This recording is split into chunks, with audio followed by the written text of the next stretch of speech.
Welcome back, everybody, to Pocket Coaching. Today we're talking about the new mindset.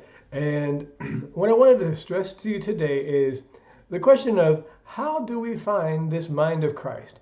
The Bible says we have the mind of Christ, and we're going to talk more about that mindset the rest of this week. But I want to ask you, how do you find it? Like, if we have this mind, how do we know what that mind is?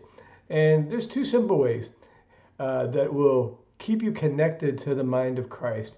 And one, of course, is the Bible. The reason why the Bible is so important, one of the reasons, is because God shares his thoughts with us through this Bible.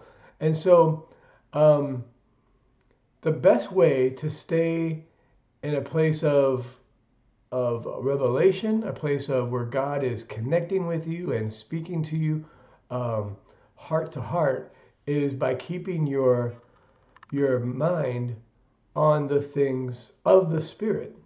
And that's in Romans chapter 8. And so what does that mean? Well, in Isaiah 55, it says, God says that my thoughts are not your thoughts, nor are my ways your ways. And then he goes on to say something that is connected to what he just said, which is that just as the waters come down from the earth, and it waters the earth and causes things to grow, so my words come out of my mouth. They do not come back to me without accomplishing the purpose for which they are sent. And so what God is saying here is that he's communicating his thoughts. He's communicating his ways to us through his words. And as his words come into our life, into our heart, they produce good fruit. And that's how we take hold of the mind of Christ. We think the way God thinks. We think the way Jesus thinks by seeing what the Word says on every subject.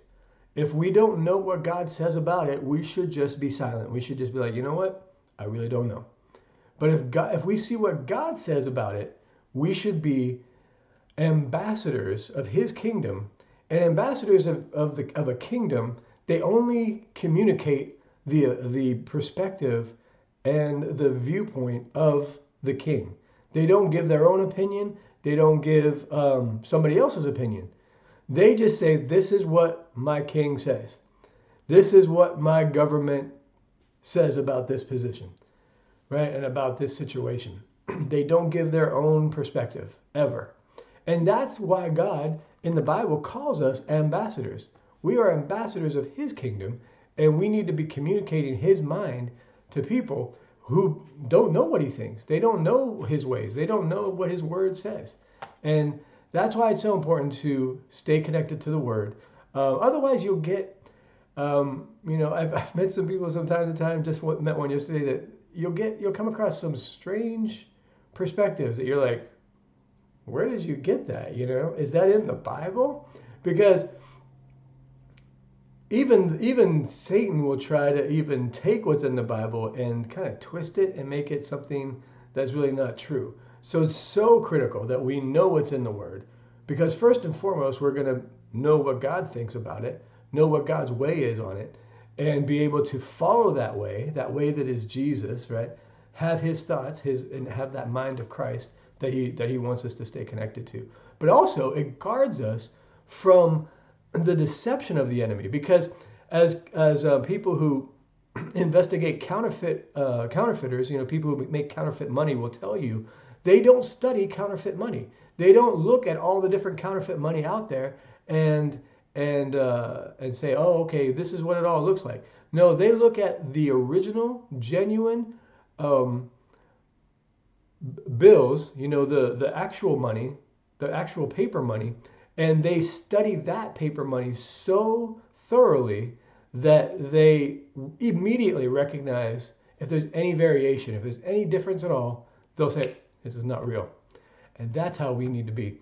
We need to be connected to the real of what God says, because that is going to keep us in the genuine mind of Christ and guard us from the lies of the enemy, so we don't fall into the trap of lust and other deception that's out there. So I hope that helps.